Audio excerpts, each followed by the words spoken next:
10 para as 10 aí. E aí depois eu vou precisar finalizar para participar dessa reunião. Então, a aula de hoje a gente vai falar de introdução a equações diferenciais.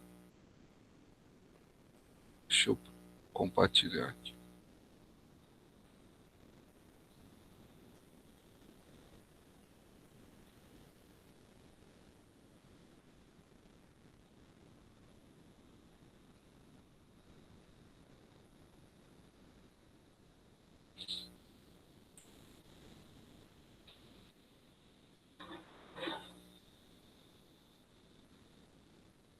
Bem, então vamos lá. Estão me escutando bem, gente? Dê um alô aqui no chat, só para a gente poder iniciar.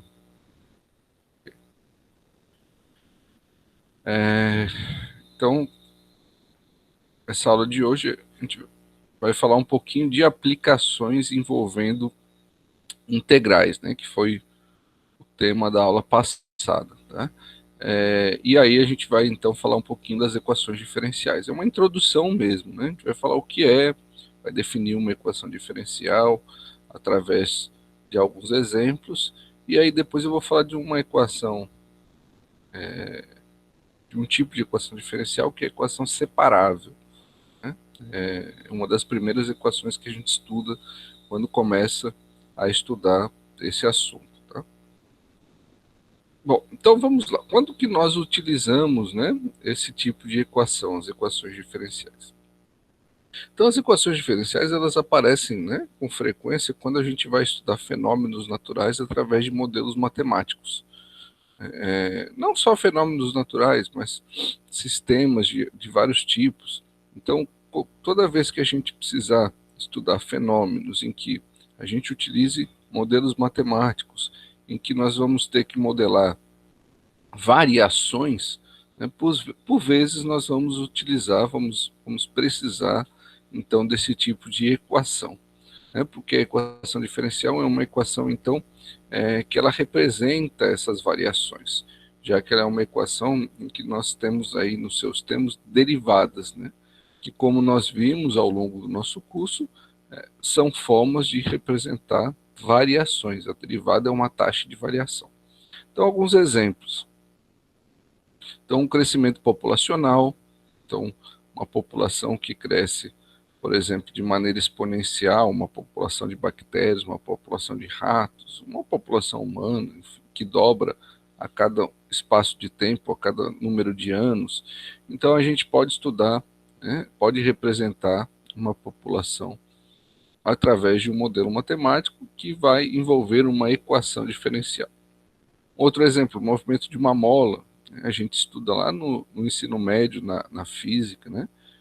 Que a força da mola é igual a uma constante vezes x. Então, quer dizer, a força da mola é diretamente proporcional ao seu deslocamento.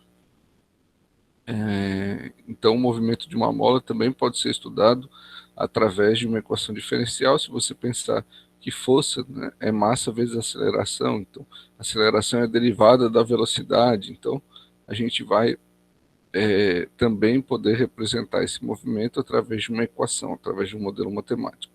Né? Movimento planetário é um outro exemplo. Enfim, aplicações diversas de forças. Aqui a gente tem alguns exemplos da área de física. Tá? Isso pode estender para a área de economia, para outras tantas áreas. Tá? Então, a gente pode representar modelos matemáticos, né, que envolvem variações utilizando equações diferenciais. Então, o que são essas equações diferenciais? Então, em resumo, a gente pode dizer que essas equações diferenciais são equações cuja variável dependente é uma função, né, e além dessa função, você vai ter na equação as suas derivadas. Então, uma equação diferencial é uma equação que tem uma função e suas derivadas. Tá bom? Então, a gente vai ver isso ao longo dessa aula. Bom, vamos começar com um exemplo aqui que é o modelo de crescimento populacional. Então vamos supor o seguinte, ó, um dos modelos para o crescimento de uma população baseia-se na hipótese de que uma população cresce a uma taxa proporcional ao seu tamanho. Então você tem uma proporção. né? De um lado você vai ter a taxa de crescimento e do outro lado o tamanho da população. A relação entre elas são diretamente proporcionais. Então, quando uma cresce, a outra cresce, e essa proporção vai ser dada por uma constante. Então, essa hipótese é razoável para uma população de bactérias ou animais em condições ideais. Isso quer dizer, meio ambiente limitado, nutrição adequada, ausência de predadores, imunidade a doenças. Então, como que a gente pode representar esse modelo? Então, veja, o que eu falei, a gente tem uma proporção, né? Essas duas grandezas, a taxa de crescimento da população e a população são diretamente proporcionais e são constantes, são diretamente proporcionais, portanto, nós temos uma constante K aqui. Quando a gente aumenta a taxa, a população vai aumentar, né? Então, se a população aumenta, a taxa aumenta. Faz sentido, porque quanto maior a taxa, né, de crescimento, maior será a população. Então, P aqui representa a população e T o tempo. Deixa eu só ver aqui, acho que... Tá, então, a gente tem a população, P, né, número de indivíduos, e T é o tempo. Então, dp dt é a derivada de P em relação a T, a derivada de P no tempo. Então, o que isso significa? É a taxa de variação da população no tempo. Né? Quantos indivíduos eu tenho a cada intervalo de tempo? Esse tempo pode ser em dias, em meses, em anos, em horas. Então, como que minha população varia no tempo? Isso é igual a K vezes P. Se desconsiderarmos uma população nula, então, se não tem um caso de que P é igual a zero, então a gente vai considerar que para qualquer T, P é maior que zero. Então, portanto, se K for maior que zero, então imagine que se essa constante for positiva e a população é positiva, então a derivada vai ser positiva, porque você tem dois números positivos, você multiplica o número, vai ser positivo. Então, significa que a população, então, sempre vai estar crescendo, sempre vai estar em crescimento. E se você tem uma taxa de variação positiva, então a variação é positiva, a população vai estar crescendo. Significa que a população estará sempre aumentando. De fato, quando o P de T aumenta, né, a derivada de P em relação a T torna-se maior. Então, em outras palavras, a taxa de crescimento aumenta quando a população cresce. Não é difícil pensar em uma solução para a equação. Né? Essa equação nos pede para encontrar uma função cuja derivada seja uma constante multiplicada por ela própria. Então, olha de novo para a equação. Né? O que é a derivada? É a própria função P multiplicada por uma constante. Então, vamos pensar um pouquinho naquelas regrinhas de derivada que a gente viu aí nas últimas aulas. Eu quero que vocês pensem agora e me digam qual é a função, né, daquelas que vocês estudaram, que tipo de função que quando a gente deriva ela, a gente continua com a função do mesmo tipo, a gente não altera. Quem lembra que função é essa?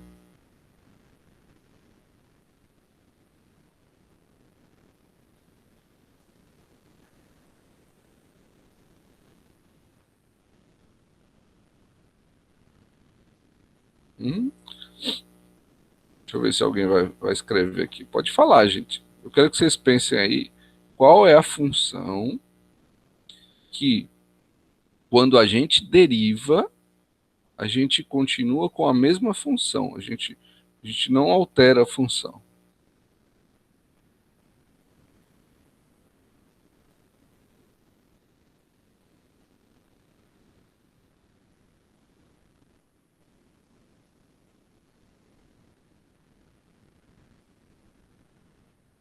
Seria quando apresenta que ele é professor. Isso, muito bem, Érica. Isso mesmo. Aquela função é a função exponencial, que é e elevado a x, né? Ou e elevado a um expoente. Quando a gente deriva ela, não muda. A derivada de e elevado a x é e elevado a x. Então, por isso que ela é uma função que, quando a gente deriva, a gente mantém a mesma função.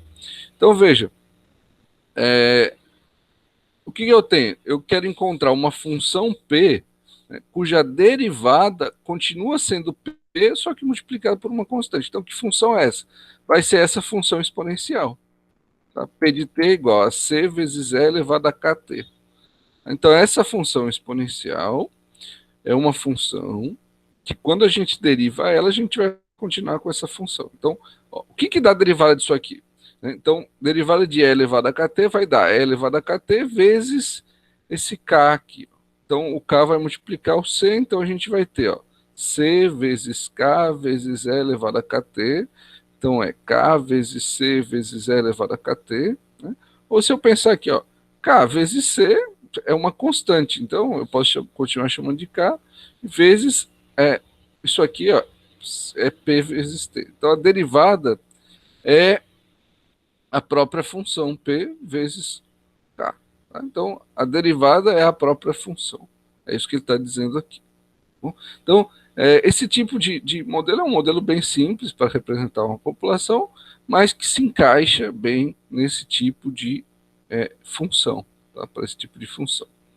Bem, veja, se eu pegar a função exponencial, a gente viu lá no começo do nosso curso, como que é o gráfico dessa função exponencial, né? Para cada valor de k, que k aqui é um número real, ou para cada valor de c, na verdade, que c aqui é constante, ó, eu vou ter uma função diferente.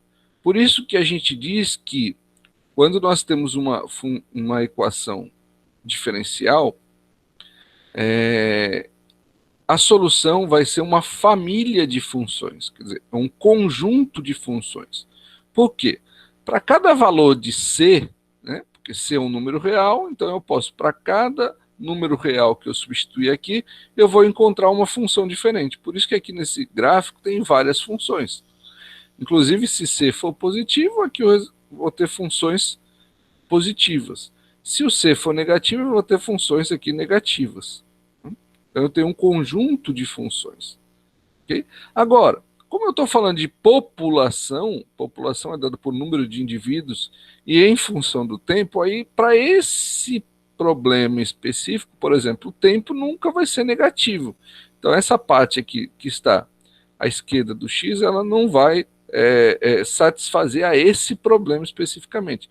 E também uma população não pode ser negativa, né? Não vou ter menos 10 indivíduos. Então, a parte desses gráficos que satisfaz a esse problema específico é essa do primeiro quadrante. Tá? Então, por isso que fica aqui. Ó, se eu fosse fazer um gráfico para representar a solução desse problema, o gráfico seria formado por essa parte das funções que está no primeiro quadrante. Porque o tempo é positivo e a população é positiva. Aqui.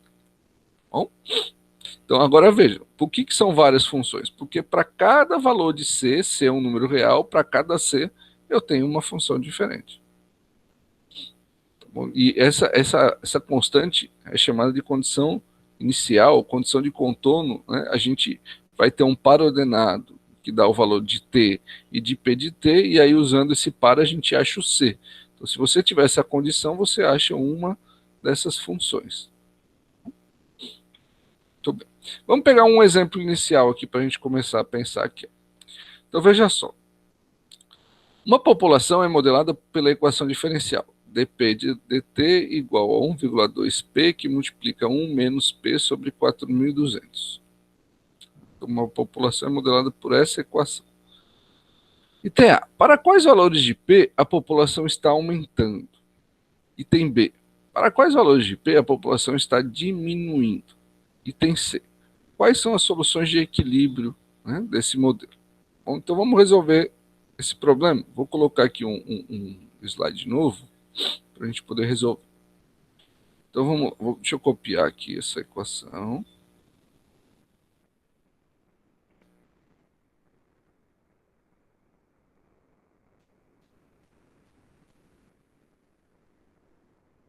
Aí vamos pegar aqui a letra A. Aqui está a equação, que é o modelo, tá? Na letra A, ele quer que a gente calcule. Para quais valores de P a população está aumentando?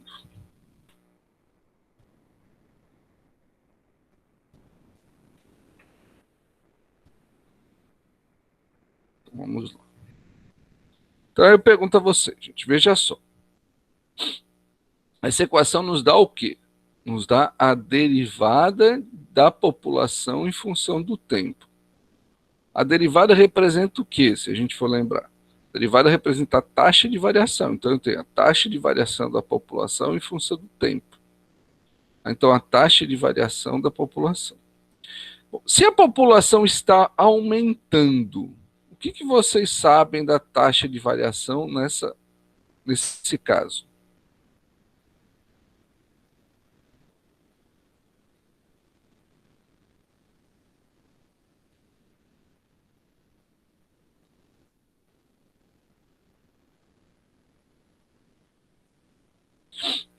Se a população está aumentando, gente, o que a gente sabe? Qual a informação que a gente conhece da derivada da população em função do tempo, se a gente sabe que a população está aumentando?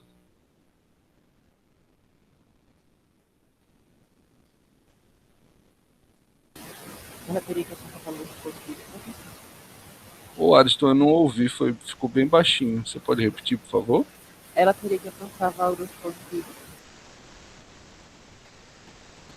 Eita, eu não entendi ainda. Você quer escreva aqui no chat. Ela teria que alcançar valores positivos. Ah, muito bem, agora eu escutei. Tá, é isso mesmo, ó. Se a população está crescendo, muito bem, a derivada vai ser positiva, né? Então, ó, a taxa de variação, né, se a população está aumentando, a taxa de variação vai ser positiva. Então, a condição aqui, ó, para que quais valores de P a população está aumentando, é quando a derivada for positiva. Então, vamos colocar isso aqui, ó.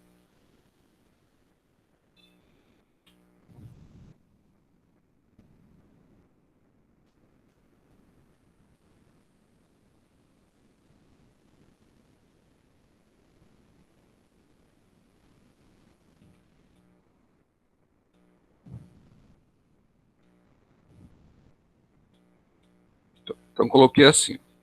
Tá?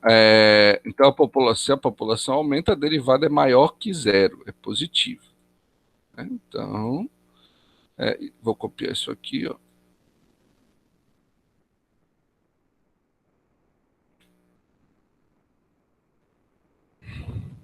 Maior que zero. Muito bem. Bom, então essa é a condição. Agora a gente tem que resolver isso aqui. Gente, nós temos duas maneiras, duas possibilidades. Ou a gente faz a distributiva, porque aqui eu tenho um produto. Então eu posso fazer a distributiva aqui, eu vou ter uma inequação do segundo grau. Ou eu vou pensar assim, bom, quando eu tenho um produto, eu tenho duas possibilidades. Para que esse produto seja positivo, né, se os dois fatores forem positivos, eu vou ter aquela história assim, ó, mais com mais, né? No produto, dois fatores é positivos, vai dar positivo. E se os dois forem negativos, se aqui for menos e aqui for menos, também vai dar positivo, porque menos com menos também é mais. Tá? Então eu vou ter duas possibilidades. O que a gente faz? A gente faz o estudo do sinal. Lembrando que esse fator que está aqui, 1,2p, esse primeiro fator, representa uma função do primeiro grau. Né? O que é o gráfico de uma função do primeiro grau?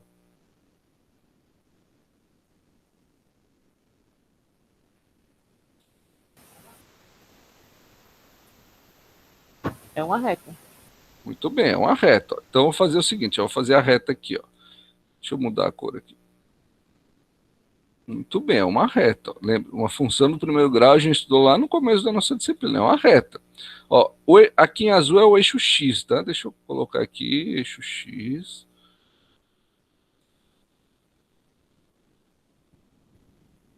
Eixo X. E aqui em vermelho é a reta. Por que eu fiz essa reta crescente? Porque 1,2p, ó, se eu pensar, y igual a 1,2p. É uma função do primeiro grau cujo coeficiente angular é positivo, então por isso que é uma reta crescente. A raiz vai ser zero, porque 1,2p igual a zero vai dar p igual a zero, então a raiz é zero. Vou botar aqui, raiz é zero. Tá? Então significa que a reta corta o eixo x em p igual a zero. Se o x for maior que zero, que na verdade não é x, aqui seria p, né? Deixa eu arrumar. P, porque, não, na verdade seria t, desculpa. Ah, não, é p mesmo. Eu estou estudando o sinal dessa função. P e T, isso. Então, se P for positivo, a função vai ser positiva, porque o gráfico está para cá. E se P for negativa, a função vai ser negativa. Então, deixa eu tentar colocar esses sinais aqui. Aqui vai ser positivo.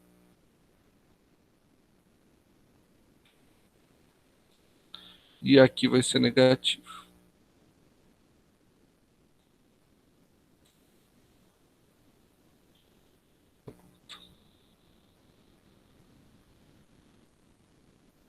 Tá? Então, esse aqui é o estudo do sinal desse primeiro fator. Tá? Agora eu vou pegar esse segundo fator aqui, ó. Só esse fator aqui, ó. E vou estudar o sinal dele. Esse fator também é uma função do primeiro grau, gente. Então, o gráfico também é uma reta. Então, deixa eu copiar aqui.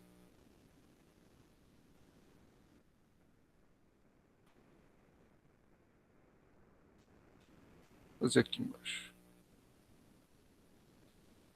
Só que agora tem uma diferença, ó. Se a gente pensar assim, ó, y igual a 1 menos p sobre 4.200. Veja, é uma função do primeiro grau, só que agora o coeficiente angular, que é o número que multiplica o p, ele é negativo. Então, eu vou ter agora uma função decrescente. Ó. O gráfico vai ser assim. Tá? Se eu igualar isso aqui a zero, ó, se eu pegar e igualar a zero,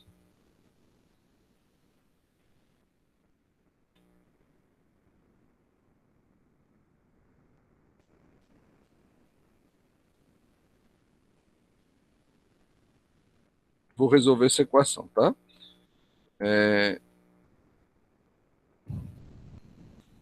Para resolver essa equação, eu vou passar esse termo que está subtraindo, vou passar para o outro lado somando. Então vai ficar assim.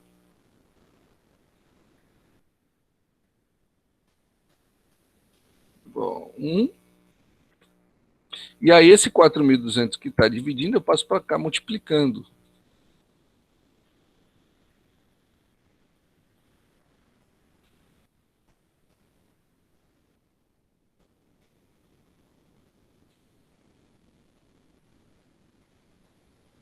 Então ficou assim.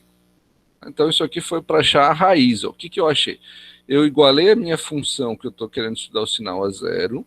Aí eu resolvi, achei que P tem que ser igual a 4.200. Então aqui, ó, o P aqui vale 4.200.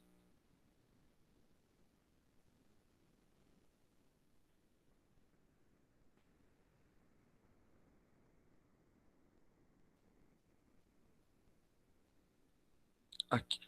Então, aí eu vou estudar. Quando o P for menor que 4.200, a imagem é positiva, porque a reta está para cima do eixo horizontal.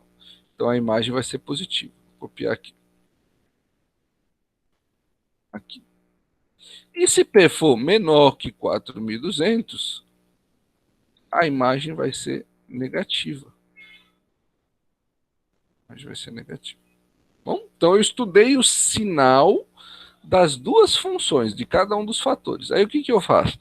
Aí eu vou pegar uma reta para fazer o estudo do sinal. Então, deixa eu botar aqui assim. Se vocês lembram disso aqui.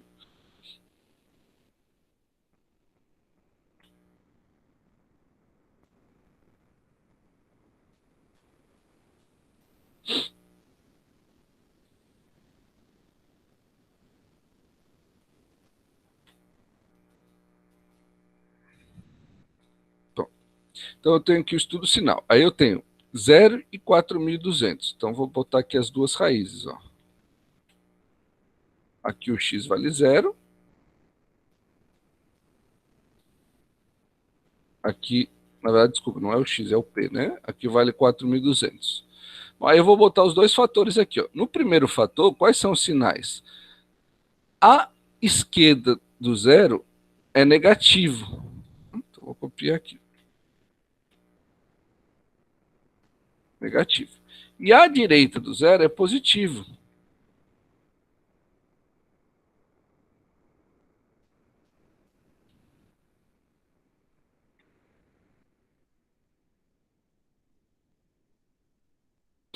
Agora vamos pegar aqui o segundo fator, esse fator aqui. Eu tenho aqui, ó, agora a raiz é 4.200. A esquerda do 4.200 é positivo.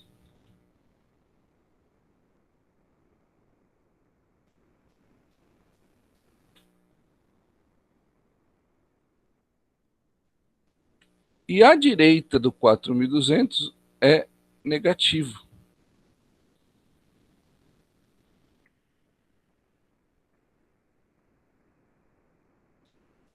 Então, com isso, eu estudei os sinais, ó, de cada uma das funções. Para quê? Para poder definir o sinal do produto.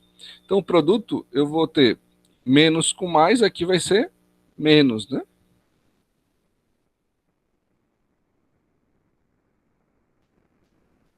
Aqui, mais com menos também vai ser menos.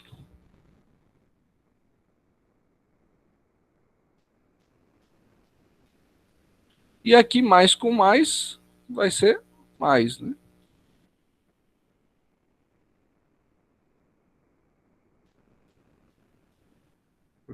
Pronto. Então, aqui nessa terceira linha, ó, eu tenho os sinais do produto. Aqui é o primeiro fator, aqui é o segundo fator, e o produto está aqui. Bom, então, se eu pensar que aqui é um fator A, aqui é um fator B, aqui eu tenho A, aqui eu tenho B, aqui é o produto de A vezes B. O que eu quero? Eu quero que esse produto seja maior que zero. Então, o produto é maior que zero quando? Quando é positivo. Então, aqui eu vou ter nesse intervalo aqui, deixa eu achar aqui uma chave aqui. Enfim, vou botar assim. Aqui não. Deixa eu colocar aqui. Vai ser aqui nesse intervalo. Deixa eu ver se eu consigo girar isso aqui.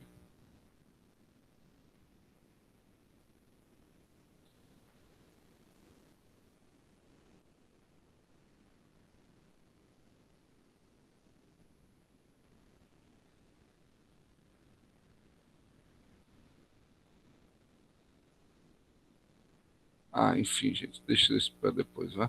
Tá? É o resultado aqui do meio. Então, o que eu sei do meu P? O P tem que ser maior que zero e menor que 4.200. Tá? Então, daqui eu tiro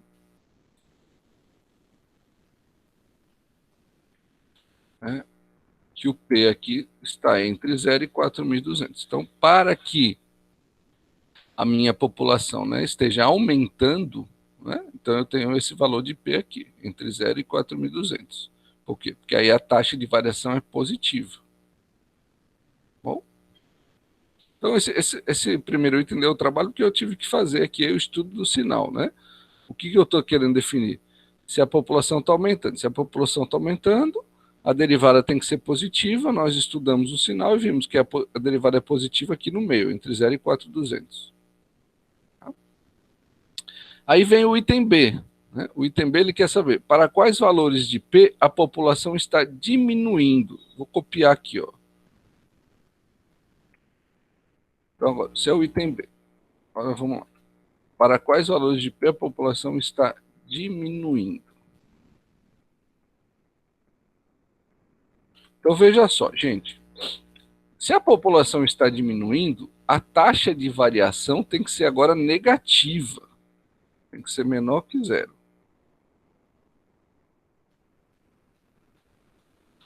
Aí eu tenho, então, agora, taxa de variação menor que zero. Negativa. Aí agora o meu produto tem que ser menor que zero. Então, o estudo do sinal é o mesmo, né? Aí eu vou olhar aqui na minha tabela. Para que onde que o meu produto é menor que zero? Né? Então, esse produto é menor que zero aqui e aqui. Então, agora o que eu sei? Para que o produto seja menor que zero, então a condição vai ser outra. Eu sei que P tem que ser menor que zero ou P tem que ser maior que 4.200. Bom, mas tem uma outra, tem uma coisa aqui, né? P representa nesse problema a população. A população não vai ser negativa, né? Não vou ter menos 1, menos 2, menos 10, menos 1.000 indivíduos. Então, para esse problema, essa parte da solução, né, não satisfaz a esse problema. Então, eu vou fazer isso aqui ainda, vou riscar isso aqui. Assim.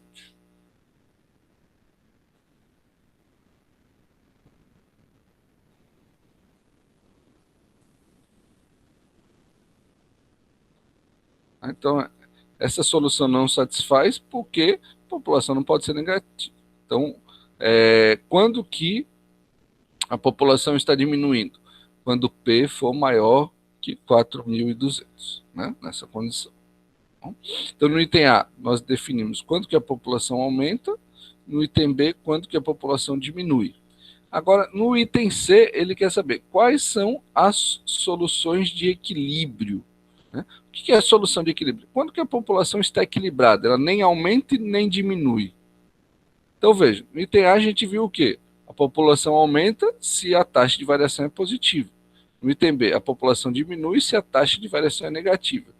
O que vocês arriscariam aí responder para o item C? Quando que a população está equilibrada? Quando é igual a zero. Muito bem, quando é igual a zero, né?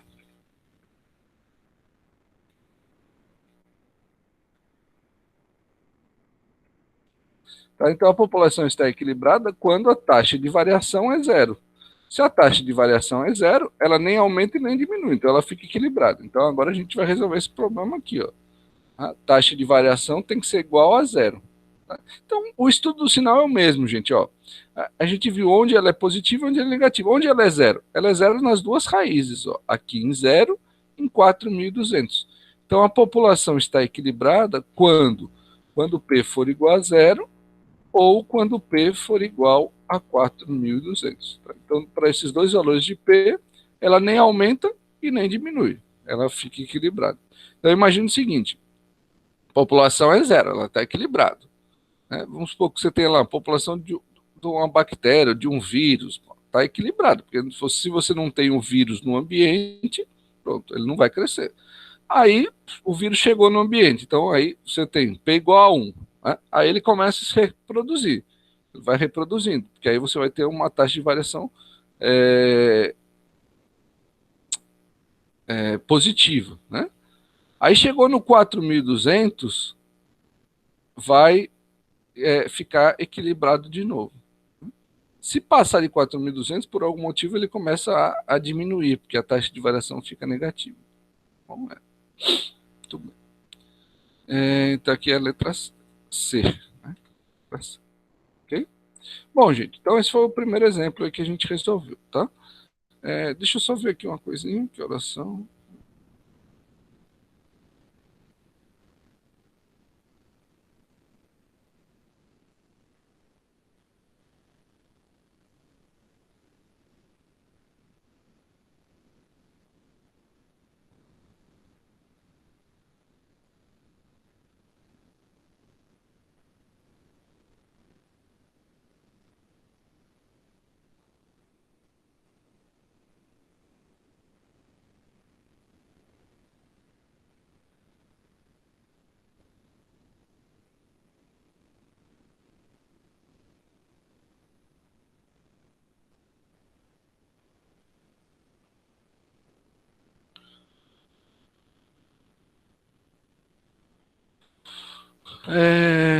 Então vamos lá.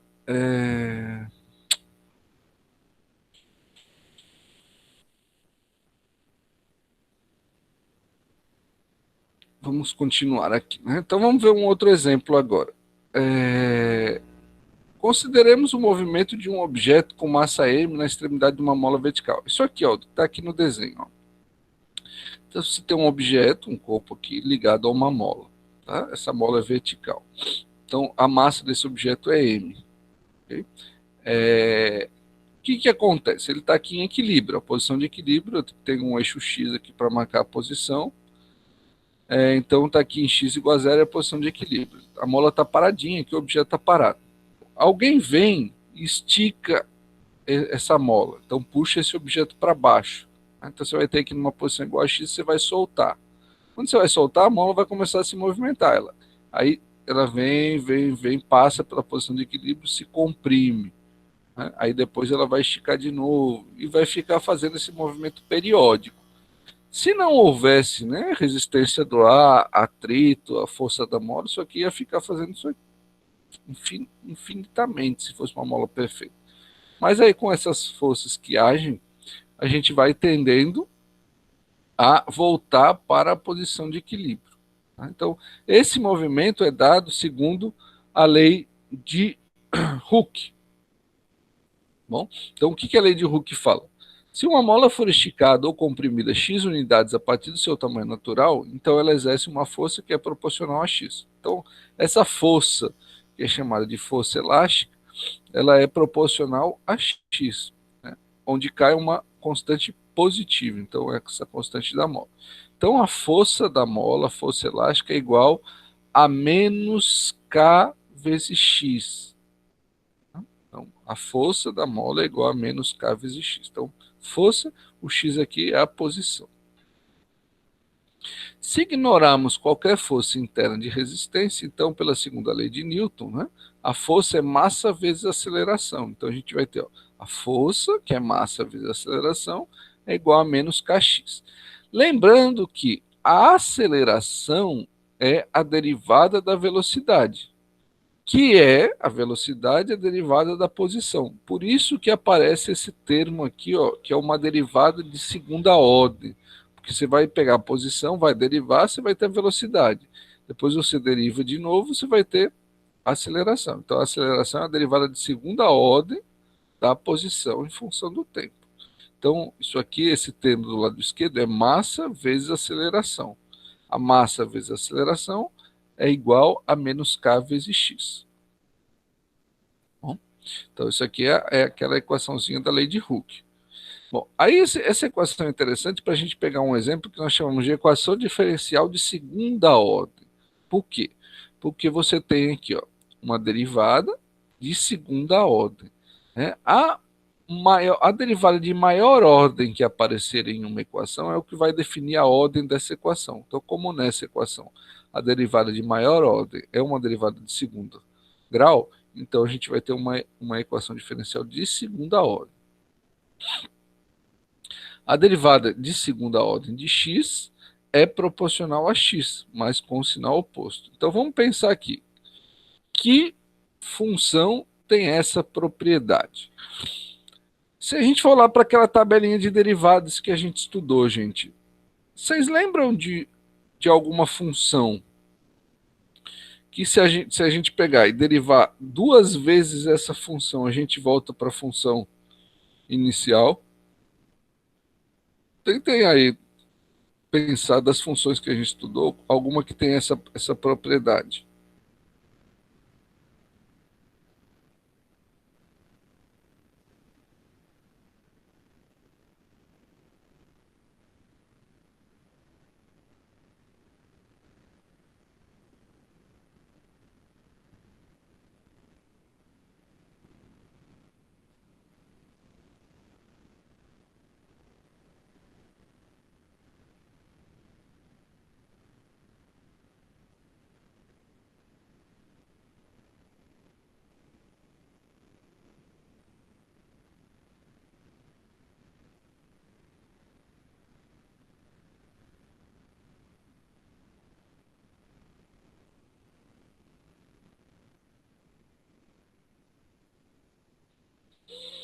Alguém lembra de alguma função, né, que quando a gente deriva duas vezes, a gente vai encontrar essa função, mas com o sinal trocado? Não é exponencial, porque a exponencial não muda o sinal, né? Vocês lembram das funções trigonométricas? Ó, se a gente pega uma função, por exemplo, a função seno, e deriva, a derivada de seno é cosseno. Aí a gente deriva o cosseno, vai dar menos seno. Então veja, quando eu derivei duas vezes, eu volto para a função seno, só que com o sinal trocado. Tá? Então essas funções que representam aqui essa condição são essas funções trigonométricas. Pode ser a função seno ou a função cosseno. Tá? Bem, de forma geral, uma equação diferencial, então, é uma equação que tem como variável uma função desconhecida e suas derivadas. Isso aqui, ó. Tá? Então, ó, a equação diferencial tem como variável aqui, variável dependente, a função x, que depende de t, né? E aí aparece tanto x quanto suas derivadas. Aqui uma derivada de segunda ordem. Então, uma equação diferencial é uma equação sempre desse tipo. A variável dependente vai ser uma função, além dessa função você vai ter suas derivadas. Essa função vai depender de uma outra variável que é chamada de variável independente. Então aqui x é a variável dependente, ela depende de t. Bom, a ordem de uma equação diferencial é a ordem da derivada mais alta que ocorre na equação. Então, por isso que essa equação que eu falei é uma equação do segundo grau, porque a derivada mais alta ou de maior ordem é essa derivada de segunda ordem. Uma função f é denominada solução de uma equação diferencial se a equação é satisfeita quando y de f, y igual a f de x e suas derivadas são substituídas na equação. Eu vou voltar aqui. Quando é que nós temos aqui, então, uma solução? Uma solução aqui vai ser uma função que, quando substituída no lugar do x, juntamente com a sua derivada de segunda ordem, faz com que essa igualdade seja satisfeita, faz com que essa sentença seja verdadeira. Bom? Muito bem. Uma equação separável é uma equação diferencial de primeira ordem, na qual a expressão para dy dx pode ser fatorada como uma função de x multiplicada por uma função de y. Então aqui a gente viu a definição geral. Tá? Agora eu vou pegar e vou falar de uma equação em particular, né? E aí isso é importante frisar. Existem vários tipos de equações diferenciais, gente. Né? Vários. Tem cursos que a gente faz na graduação que é só sobre equações diferenciais, né? Na pós-graduação tem gente que estuda só equações diferenciais. Então, isso aqui não tem, deixa eu só corrigir aqui.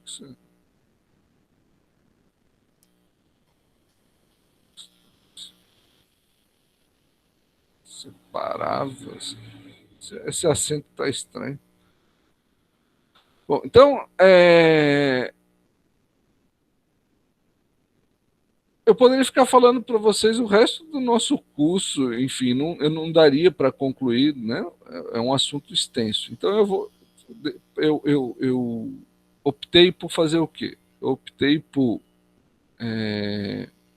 definir uma equação, como eu fiz anteriormente, e agora eu vou falar de um tipo de equação que é a equação mais simples, que é a equação separável. Tá? Então, o que é a equação separável? É uma equação diferencial de primeira ordem, na qual a expressão dy dx, né, a derivada de y em relação a x, pode ser fatorada como uma função de x multiplicado por uma função de y. Então, é isso aqui. Ó.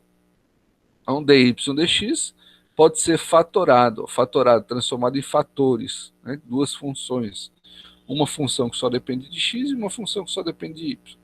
Se a gente conseguir fazer isso, a gente consegue separar, né, cada variável em um membro da equação. E aí eu consigo, aplicando as integrais dos dois lados, resolver. Então, se eu fizer passar esse f de y para cá, dividindo, e o dx para cá, vai ficar 1 sobre f de y, que eu chamei aqui de h de y, e g de x dx. Então, veja que de um lado da equação eu só tenho a variável y, de outro lado da equação só tenho a variável x. Aí, se eu integrar os dois lados, né, eu vou encontrar, né, uma função aqui que depende de y, uma função que depende de x. Então, vai estar resolvido. Bom, então, esse tipo de equação é chamada de equação separável. Né, e a gente vai, então, se ater nesse nosso curso, nesse tipo de equação diferencial. Não vou falar de outros. Eu vou passar a resolver alguns exemplos envolvendo esse tipo de equação. Tá bom? Então, vamos lá. Por exemplo, Resolva a equação diferencial que satisfaça a condição dada. Então, eu tenho dy dx igual a x sobre y, e aqui eu ainda tenho uma condição inicial. Então, vamos lá. Vamos resolver isso aqui. Então, o que eu tenho que fazer? Eu tenho que deixar cada variável de um lado. Aqui é fácil. Ó, se a gente multiplicar em cruz assim, ó, multiplicando em cruz, o que a gente vai ter? Deixa eu copiar aqui, pegar um slide novo aqui. Deixa eu copiar esse exemplo aqui. Acho que é mais fácil fazer o seguinte. Deixa eu tirar isso aqui. Mais fácil. Pronto. Mais fácil. Então vamos lá. Resolvendo essa equação, né? O que a gente vai fazer? Acho que ficou pequeno. Primeira coisa, eu tenho que separar então as variáveis, deixar y de um lado e x do outro. Né? Como que eu posso fazer isso? Multiplicando isso aqui em cruz. Né? Então vamos lá. Então eu posso fazer y dy é igual a x dx.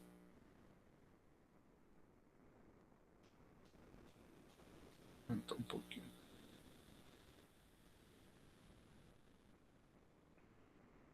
Ok. Então vejam, multipliquei aqui em cruz, tá? Obtive essa equação. Aí o que eu faço? Eu vou integrar dos dois lados.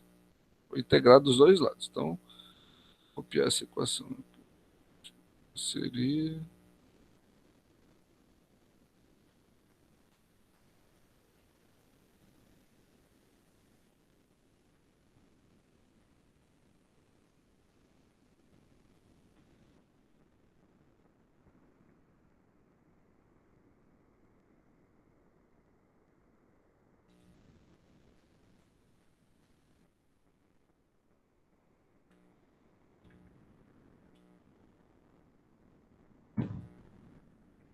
Então a gente agora vai integrar dos dois lados.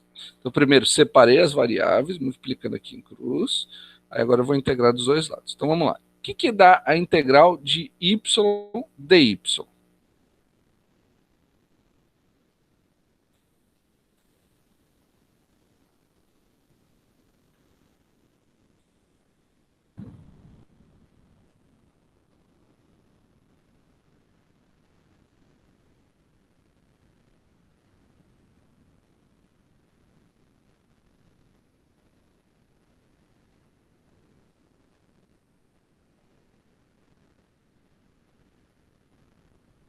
O que é a integral de y dy?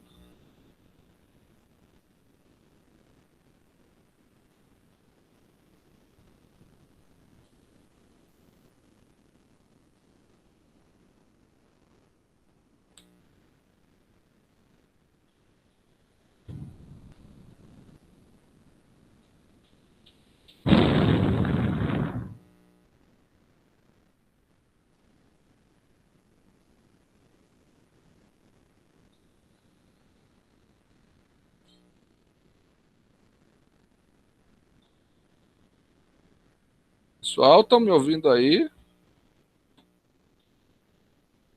Eu queria saber o que é a integral de y dy. Como que a gente calcula a integral? A gente faz o que a gente fez semana passada, lembra? Vamos lá, é o contrário da derivada. Ó. Soma um expoente, então vai ficar y elevado a quanto?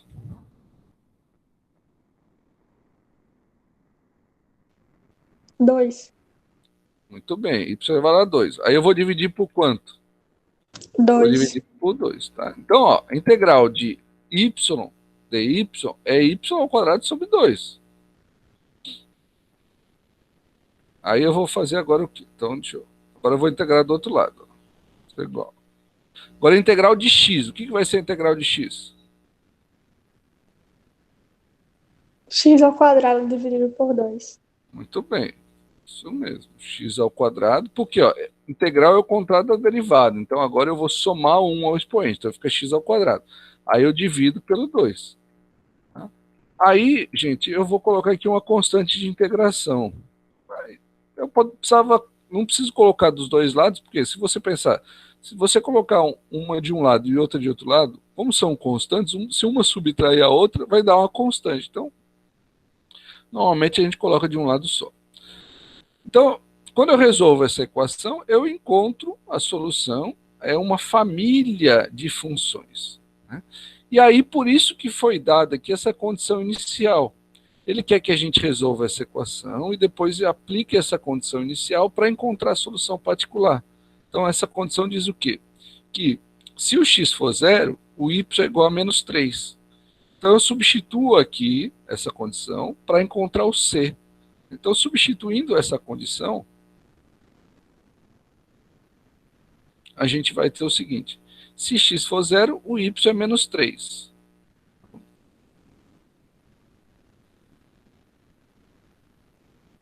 Então, a minha equação vai ficar assim, ó, o quadrado de menos 3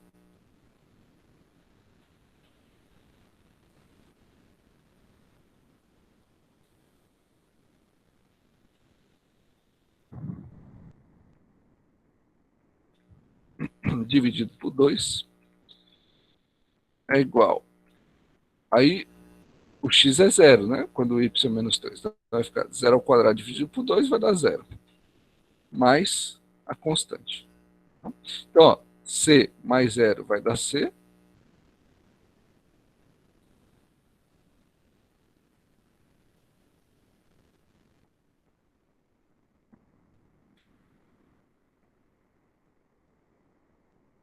Aqui dá 9 sobre 2.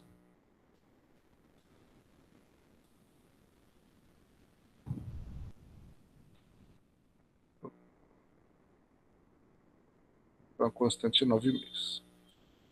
Bom, então eu achei o valor da constante aqui. Se eu substituo na equação, então, portanto, ó,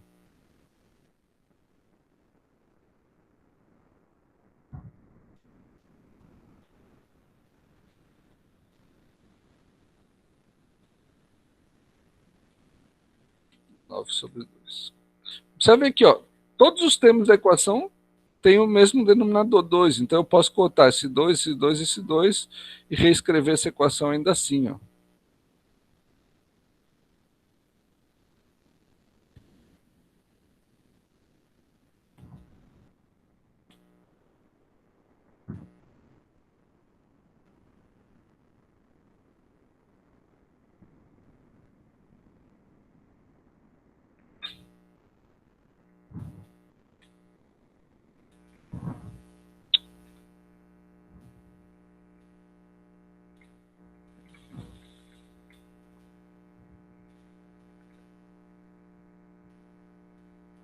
Então, pronto. Então, essa vai ser a solução deste problema de solução inicial aqui, ó.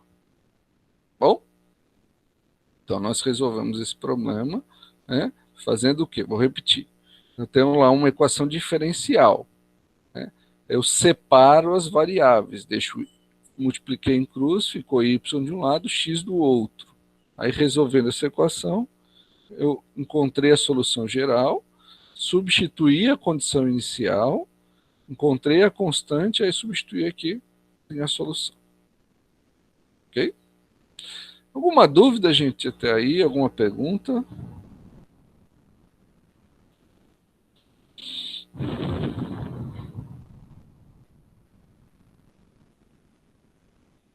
Tranquilo?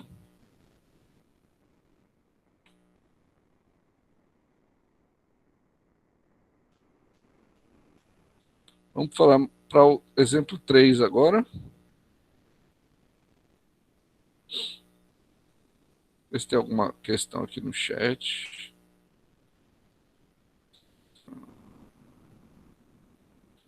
Tá. Então vamos resolver o exemplo 3 agora. O exemplo 3 é assim. Resolva a equação diferencial y mais seno de y' igual a x mais x ao cubo. Então, primeiro, vamos entender aqui, né? O que isso é uma equação diferencial?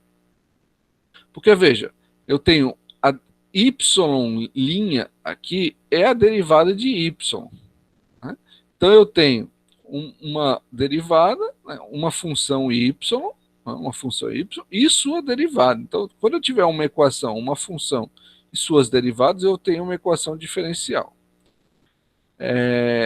A função y depende de x, então a variável x aqui é a variável independente. Tá? Eu posso escrever esse y' como dy dx. Tá? Posso escrever assim, ó. Vou colocar aqui nesse cantinho.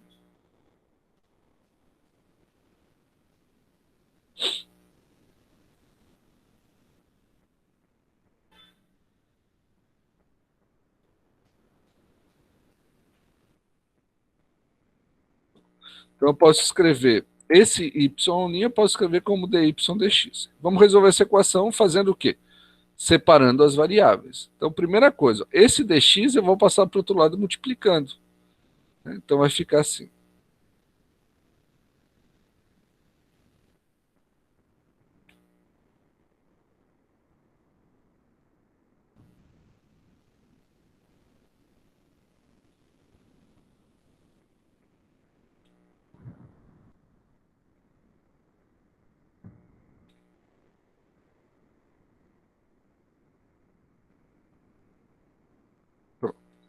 Bom, separei as variáveis. Ó. Passei o dx para cá multiplicando. Bom, aí agora eu consigo resolver integrando cada um dos lados. Né? Então vou integrar desse lado e vou integrar desse lado. Então vamos lá, começando por aqui. Bom, integral da soma é a soma das integrais. Então eu posso. Integral de y. O que dá a integral de y, gente?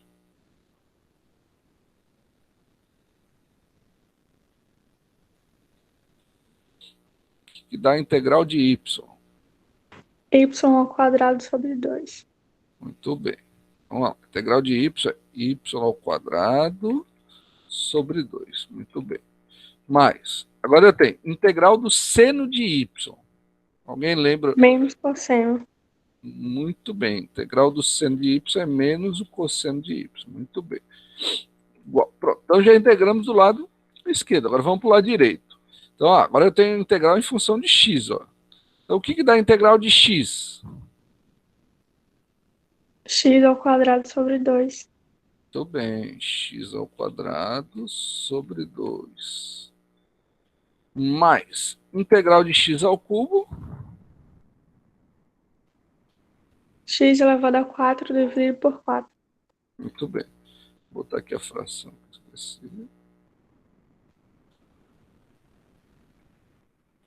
x² sobre 4. Muito bem. Aqui está.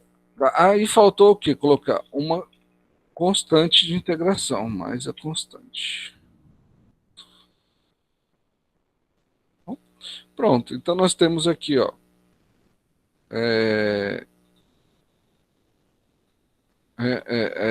essa equação, né? Isolei cada variável de um lado e fiz a integração. Então, eu tenho aqui uma solução, né, geral para essa equação. Como aqui ele não deu condição inicial, então a solução, a resposta é essa, é a solução geral. Se ele tivesse dado alguma condição inicial, a gente agora ia usá-la para calcular o valor de C, mas aqui não é o caso.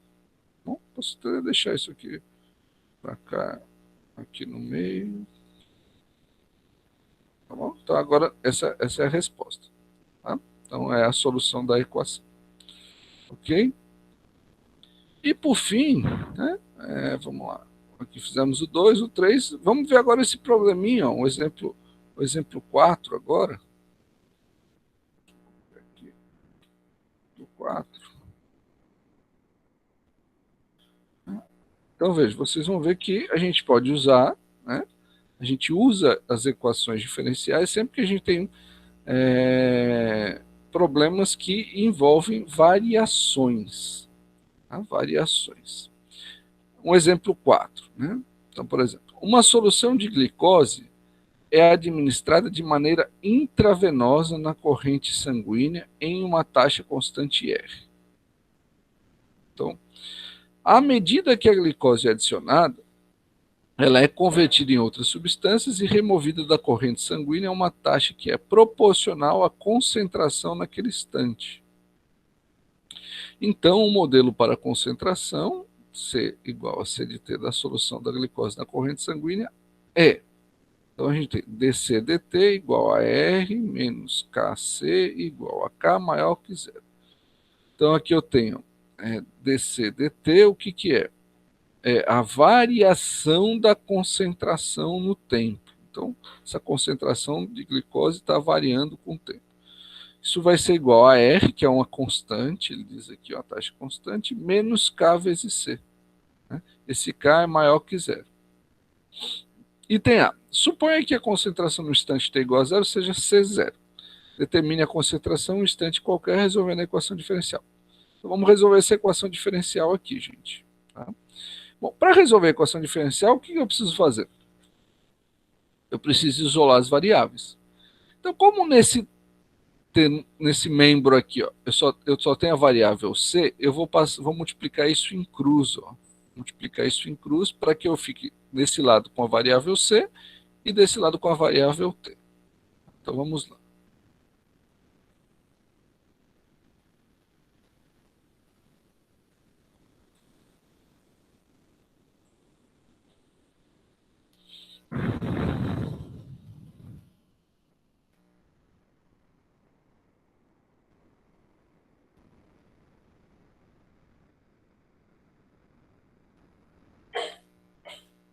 Pronto. Então, ó, multipliquei em cruz aqui, eu vou botar aqui no cantinho, ó, passei esse tempo para cá, dividindo, no caso, e que é multiplicado pelo inverso, e o dt passei para cá, multiplicando, ficou ele sozinho, que ficou vezes 1. Tá? Pronto. Aí o que eu tenho que fazer? Eu tenho que integrar os dois lados. Né? Tem que integrar os dois lados. Essa integração, gente, eu não explorei isso com vocês, porque como eu falei, a gente tem pouco tempo, eu dei o básico de integração. Né? Agora que eu percebi, essa integração, para a gente resolver, a gente utiliza um método que chama integração por substituição. Tá? Mas não se preocupe que eu não vou cobrar isso de vocês, porque eu não falei disso, enfim. Só dei aquelas regras básicas. Tá? Eu vou colocar aqui direto. Porque se fosse assim, ó, 1 sobre U, se esse denominador fosse U, a integral de 1 sobre U é o ln do módulo de U. Como aqui esse U é uma função, né, que depende, é uma função C, né, que depende de T, então você tem que fazer 1 sobre U, mas você tem que fazer uma substituição, porque esse U é uma função que depende de outra variável. Então, aqui não se preocupe, tá? Eu vou fazer aqui direto. Então, a gente vai ter o seguinte, deixa eu inserir aqui.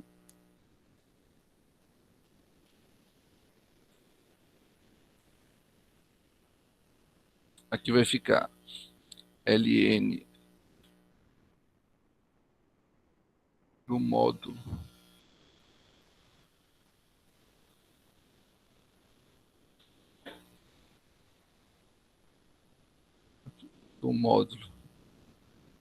de R menos K vezes C. Só que aí eu faço, é dividido por menos, então vai ficar menos 1 aqui na frente. Esse sinal de menos é por conta dessa substituição, tá? Não se preocupem com isso, que eu não vou exigir isso de vocês, porque não abordamos essa parte. dt, integral de dt é t, mais a constante de integração. Tá? Pronto, então aqui está. Deixa eu mudar para não ficar igual a C, né? Eu vou colocar essa constante igual a A, tá? Porque aqui eu já tenho a variável C. Pronto. Eu posso multiplicar isso aqui por menos 1 para mudar o sinal. Então ficaria assim.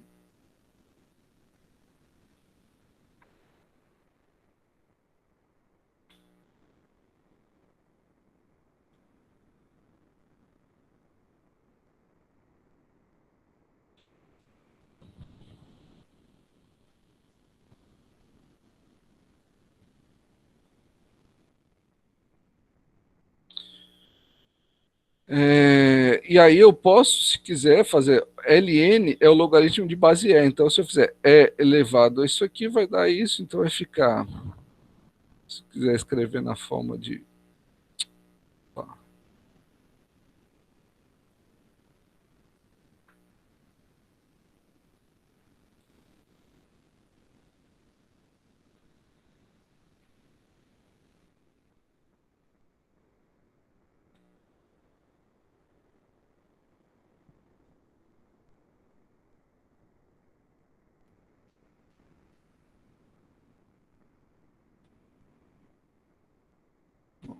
Só se quiser fazer isso aqui. Pronto.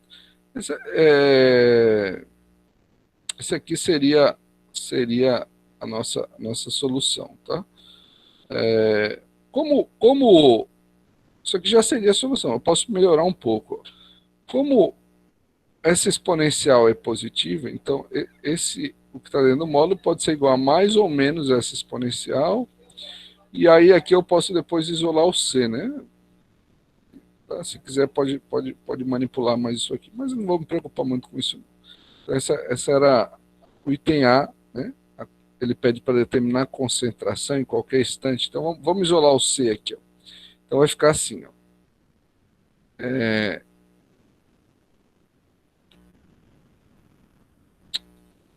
Assim.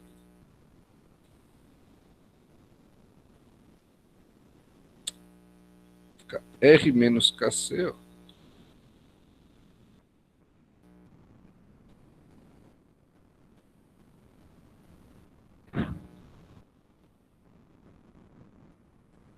É igual a mais ou menos esse exponencial.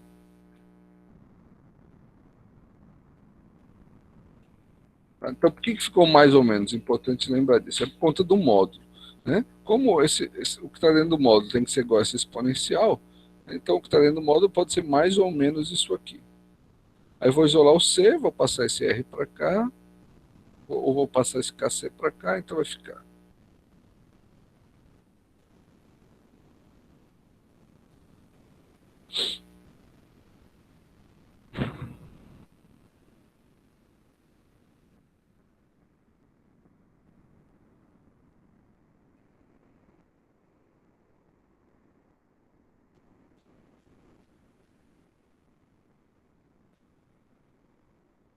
Assim. Aí eu posso pegar esse K e passar dividindo. Então, ainda posso fazer isso aqui, né?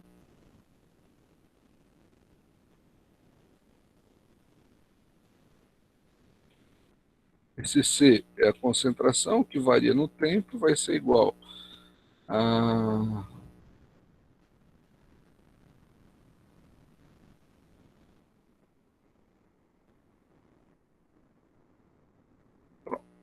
Bom, então poderia deixar isso aqui. C de T. Então, a concentração em função do tempo é dada por essa expressão. Aí, isso é o item A. Né? Item B. Assumindo que C de 0... porque ele fala, né? Ó, ele fala aqui, ó, então ainda dá para melhorar isso aqui, ó, no item A. Ó, supondo que a concentração no instante T igual a zero é C de 0. Então, se a gente substituir isso aqui, a gente vai ter ainda, ó, se T é 0, né, então a gente vai ter isso aqui.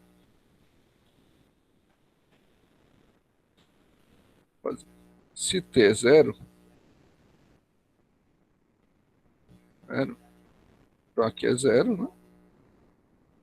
0. O C vai ser igual a C0, né? Então aqui, ó,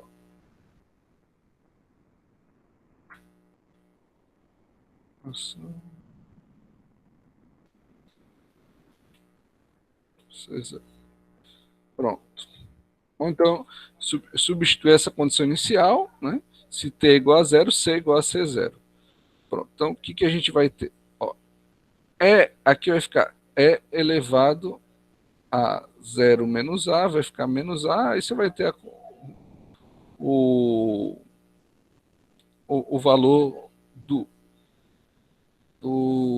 do A, dá para tirar aqui, né? Bom, mas deixa isso. Aí depois, assumindo que C0 é menor que R sobre K, calcule o limite. Tá. Então vamos lá, vamos entender isso aqui. O que a gente tem aqui?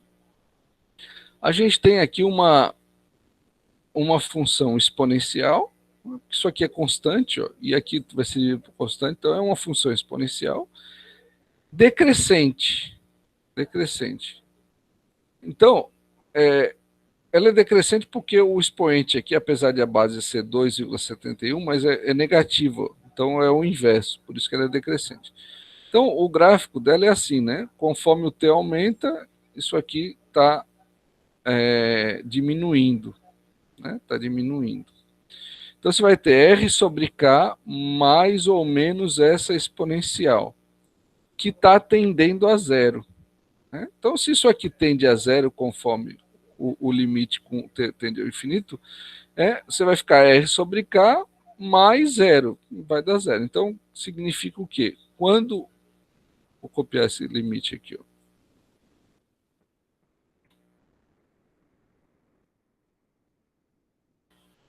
ó. Quando o limite de C de T com T tendendo ao infinito, a gente vai ter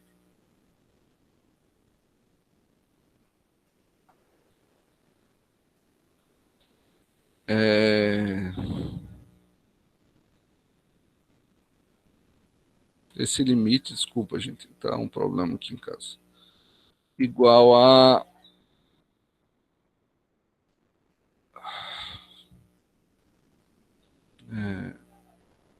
isso vai ser igual a R sobre K, né? Porque isso aqui vai tender a zero.